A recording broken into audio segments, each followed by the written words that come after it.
What's up, mamas? I'm Rebecca. Thank you for watching the Reseller Mom Show. In today's video, we are going to talk all about hiring, managing, and the workflow I have for my photographer and assistant for my eBay, Poshmark, and Mercari reselling business. I've been working with her for a little over 2 years now. She's been a tremendous help to me and my business, and I can't wait to share everything I've learned over the last 2 years with you so you can get some help. Stay tuned. Let's jump into what we're going to cover in this video. First, we're going to cover what my current workflow is with my photographer slash assistant. So I'm going to tell you exactly how we handle everything right now. Then we're going to go over kind of backtracking how it started, because we've definitely fine-tuned the process over the last 2 years, and I want to share with you where we started and how I trained her so that when you get started with someone, you'll be able to start from the beginning and then move into your system from there.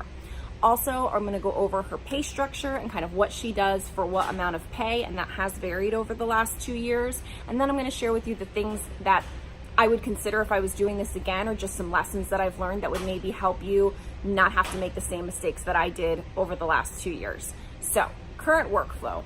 Basically, it has taken us, as I've said, 2 years to really fine-tune this process, but I feel like in our last quarterly meeting, and we do meet quarterly to communicate, provide feedback, and fine-tune our system, I really feel like we've got it down to like a science at this point. I'm really excited to see our productivity go up, up, up, and maybe even replicate this process with an additional person now that I've got the system set with, let's call my photographer and assistant T. So what really happens is I buy an item and I ship the item, and everything in between for the items that I give to her to process, she handles everything in between, as well as my virtual assistant. So they kind of work in tandem with each other. One feeds into the other.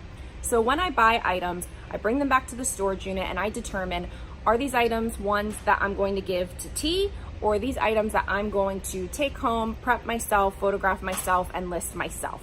So that's a separate kind of pile of items. But for her, I have them over here, and I have 4 bins every week, and these are what I fill up to give to her. Right now we're doing 70 items a week, so I do 20 items, 20 items, 20 items, and 10 items in each of the bins.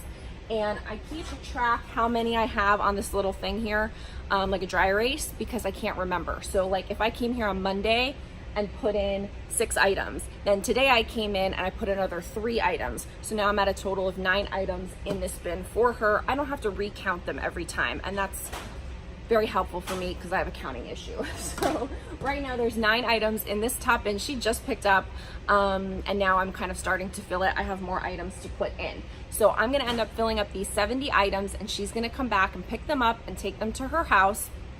She's also gonna pick up supplies that she needs for the week to do her job. So all of those are in this drawer over here, and I have like the thank you cards that go inside the poly bag, and the poly bags, lint rollers, and then I have all of the forms that she fills out to describe the items, and that our virtual assistant uses to list the items online.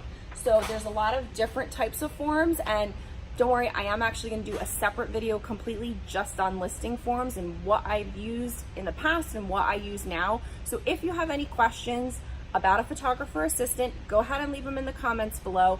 And if you have any questions about a listing form, leave those too, because then I can, on the front end, answer them in that video, and that's going to be coming up soon. So she grabs all her supplies, she grabs the items, she takes them home. I don't have to see her because she can just come whenever. She comes on a Monday, she comes on her own schedule. She has a key to the storage unit. We don't need to cross paths, so she's completely autonomous, takes everything home, and starts her process. And that's gonna start with basically prepping the item. So she's gonna sort them out however, that's her little process. She sorts them out however she wants. Then she preps them. So button all the buttons, zip all the zippers, lint roll what you need to lint roll. Make sure everything is gonna look photo ready. Then she's gonna go ahead and fill out the listing form and describe the item.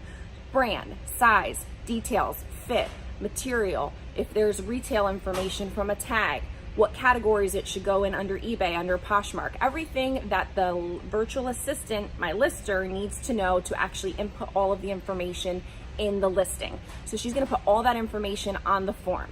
And this is where we kind of get into a little bit of a sticky situation. We're gonna talk about it more at the end, but she needs to have information to properly keyword and properly describe this item. And so I'm slowly trying to educate her over time about those keywords, but this is the tricky situation. We'll talk about it more later. So she describes the item. Then she actually has a photography setup. I gave her lights, gave her a scale, gave her everything she needs to go ahead and do the photos. So she takes all the photos. I've gone over with her the exact system of what types of photos and what order I would like for her to take. She takes all the photos. Once she has all of that done, she packs everything up and it looks like this.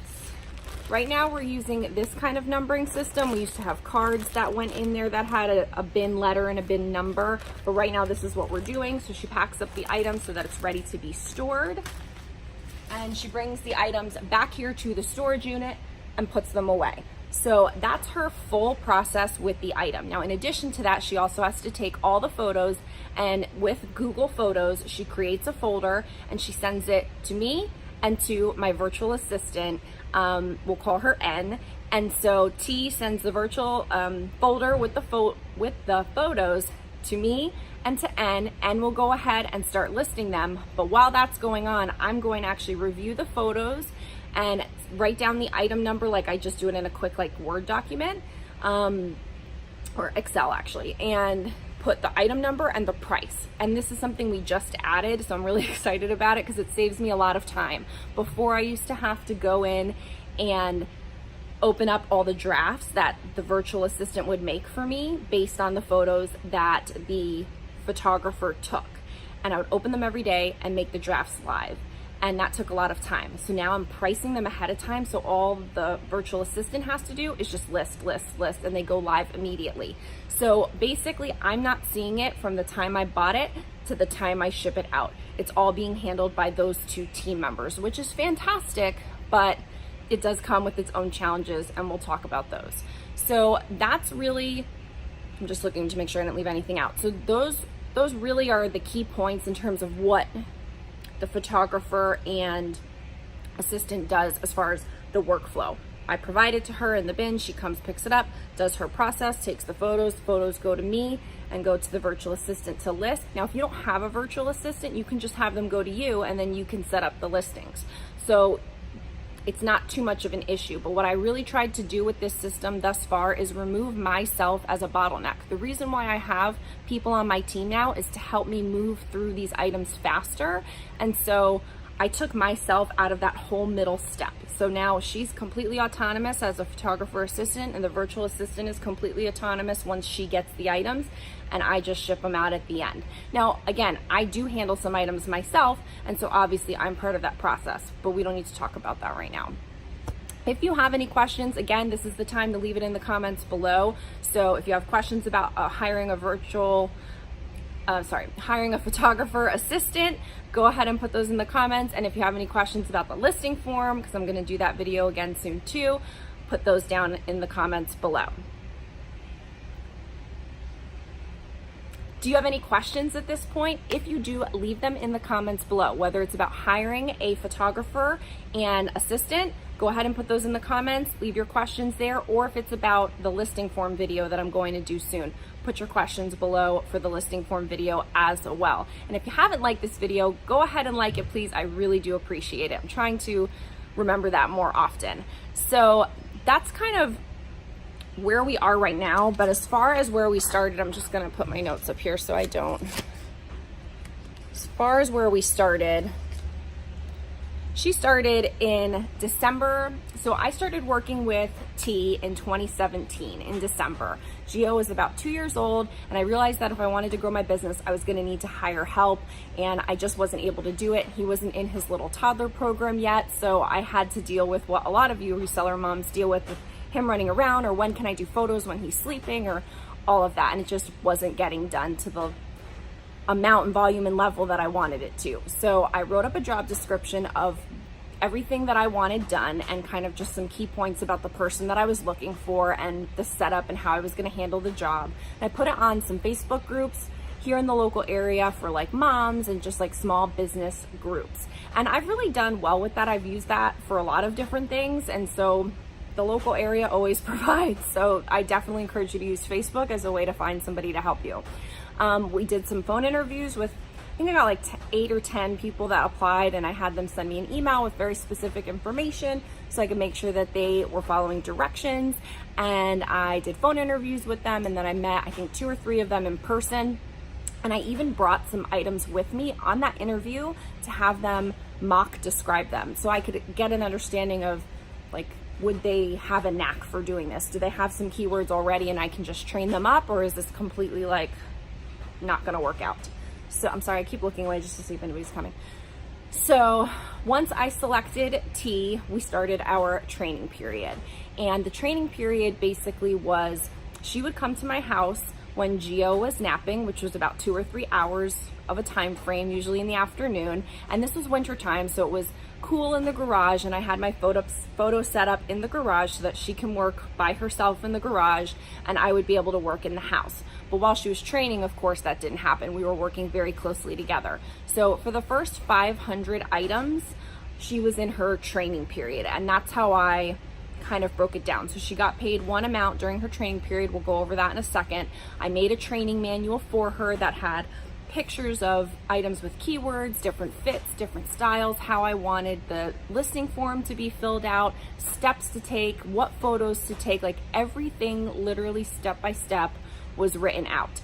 And I actually had somebody review that manual before I gave it to her, and I would highly recommend that you do it so that you can make sure that anyone can read it and kind of jump into the position. So I would also like to know if you are interested in more specifics about the training manual. I can always do a separate video on it. I'd have to go back and even find all the documents because she has it, and obviously things have changed since then. But if you would like more information on a training manual, let me know in the comments below and I will try to put something like that together if that's something that you're interested in. So for the first 250 items, she watched me. I did my normal stuff just like I would when Gio was napping. I explained everything that I was doing, how and why I set the photo the way I did, how tips and tricks with doing the photos, how I filled out the form, what certain keywords were, what to watch out with certain kinds of materials or certain types of items. I mean, I can't even think of all of the things right now, but every kind of tip and trick I could relay to her while I was doing it, I tried to relay to her while I was doing it, and she just tried to absorb it all. Then for items 250 through 500, I had her do it with me literally right there with her providing feedback. And so I called it the training period because in my mind, I needed to know that even though I was hiring this person, even though I was training this person, she wasn't going to be fully productive yet. And I think that's something you need to keep in mind. And we'll talk about it more later on the things to consider portion, is that this person is coming in like your baby. You need to like show them everything and train them how to do it and correct them and provide feedback and communicate and do all of this stuff. So it's actually going to take you longer to do the same amount of work as you did before, but you're front loading success. So you're putting in the hours now to hopefully have exponential benefits later. If you do it right, it really works out. So, and like I say, I've had her for over 2 years now. So, and then once we kind of got to where I felt like she could do it more on her own, she was still in the training period, but it was after 500 items. And so it's kind of, I don't remember how many items, but it was like a probationary period after that, where basically I would go in the house and do listings or do other work or social media or whatever I was working, I don't remember, but whatever I was working on, I'd do it in the house and she would work in the garage completely by herself. And then she would tell me when she was done, and then I would go in and check it all at the end and just provide like, I would just watch this, or oh, this photo could have been a little bit brighter, or just like kind of overall tidbits at the end instead of being with her every step of the way. Once that was done, really about, I would say somewhere between 500 and 1,000 items, she really was able to basically be my double. So she was out there taking photos, filling out the forms, completing everything at my house while I was inside of my house doing other work for the business, which was awesome, and Gio was napping. So it was like, now we're doubled, right? So this is where it starts to be fantastic. And so she worked at my house doing everything just like that till like it came to summertime, and then it was too hot to work in the garage, and that's when we discussed letting her take her own setup to her house and working remotely. And so that's kind of where we're at now in kind of this period. So she created a remote setup. She hung a hook on her wall. I gave her a set of lights. I gave her a scale, provided her with all the supplies. And at this time, she wasn't coming here to get everything. She was still I had the items at my house. She would come to my house, pick up the items, take them home, do everything, finish it up, the same exact steps that I already discussed, but just doing it at home and then bringing them back to my house, switching out the load. So basically we had to coordinate when we could do the pickup. I had to take items that I had thrifted and keep them at my house and then have them available for her in bins. And then we had to schedule and coordinate the pickups and the drop-offs. And so I always had to have the supplies ready for her. And it wasn't really until 2019, this year, that we decided to say, okay, we trust each other. You can come to the storage unit. You can do it on your own time. And that's really been an unlock, because now, like I said, she's autonomous. As long as I have everything ready for her on Monday, she comes and gets it whenever she wants. She works on it however she wants throughout the week. They come back the next Monday, swap for another batch. Everything goes away. I know everything's here. She remotely sends me the photos. It's like clockwork at this point. So that's where we are, where we were, all the way back to where we are. Again, if you have any questions, I'm sorry, I'm putting my notes again. If you have any questions, this is the time to drop them down below so that I can answer them in my Q&A about hiring an assistant and a photographer. So let's talk about what you really want to talk about, which is the pay structure. So for the pay structure, when she was in the training period, and I discussed all of this when I was hiring her, so it wasn't like I hired her and then was like, oh, by the way. So I said all this at the get-go. I said, during the training period, I'm my own show. So it's gonna take me way longer to train you than it is that you're going to be helpful to me. And so I wanna pay you, of course, but I need to pay you not as much as I would normally pay you when you're doing this yourself and you're doubling my efforts. So I hope you understand that. I hope you can go down this rabbit hole with me, and she did. And that's how I would explain to anybody who's thinking of doing this, to do it for yourself and for whoever you hire, is set up a training period with a training wage so that you don't feel like you're putting in all of this time and it's taking you longer than if you did it yourself, and you're paying them the full amount that you're going to pay them once they're good. Because I feel like if you do that, you're more likely to stick with it, and the person recognizes that they don't just get paid for, shoddy work or whatever. Like, they have to learn how to do it. It's still, a craft, a job, and that they need to take it seriously. So initially she got paid off the books. And for the first 500 items, from 0 items to 500 items during that training period, I paid her 50 cents an item that she did. From prep to describing and filling out the form, to photos, to packing it up, to, finishing the process. She got 50 cents an item during the training period. Now, at this point, once she finished the training period and somebody's coming. Once we finished the training period, then she got $1 per item to do that entire process. So when she was fully autonomous, that's when she got paid $1 to do it. Now, I will say in 2019, when we added coming and going from the storage unit, when we added putting the items away, when we added her coming on the books, now I pay her $1.50 per item to do all of that. So she comes and gets it, does the prep, does the form, does the photos, comes here, packs it up, comes here and puts it away, and gets paid on the books, all for $1.50 per item. Now, do keep in mind, that's not my only expense when I have an item. I obviously buy the item, but then I do pay a virtual assistant as well. So my costs for my items are way more than someone who's doing all the work themselves. And I think when we go over things to consider in a second, you're gonna have to consider this in your pricing now. So if you're buying items that don't allow you for a big profit margin, you may not be able to pay someone to do this job for you. So that's definitely something to keep in mind. I just need to grab my notes. No.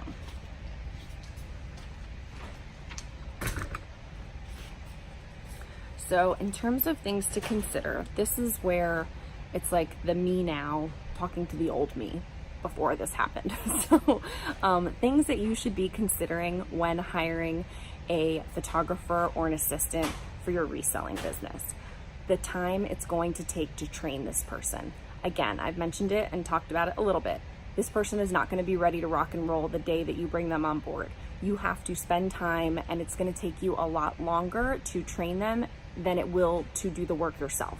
and that can be frustrating. So in your mind, going into it, when you hire this person, you need to know, if it takes me 2 hours to do X amount of items, figure it's going to take you 3 hours to do X amount of items while you're training them, and build in that training period in your mind that that's what's going to happen.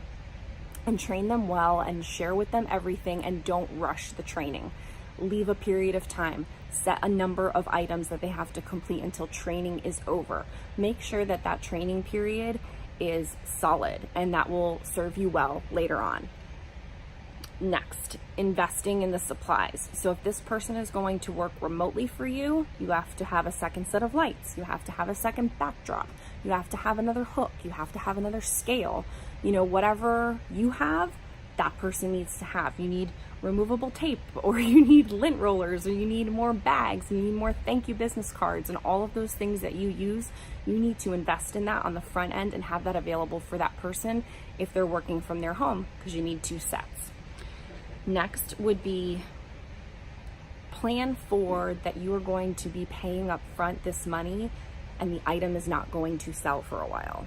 You may have fast selling items, and if you do, that's great. And that's something that I still struggle with, is having fast selling items. But you need to make sure that you can afford whatever the wages that you pay this person for the whole month, that you have that cash flow. If you didn't sell anything, you need to have that cash flow to pay this person, because you've told them that they have a job with you.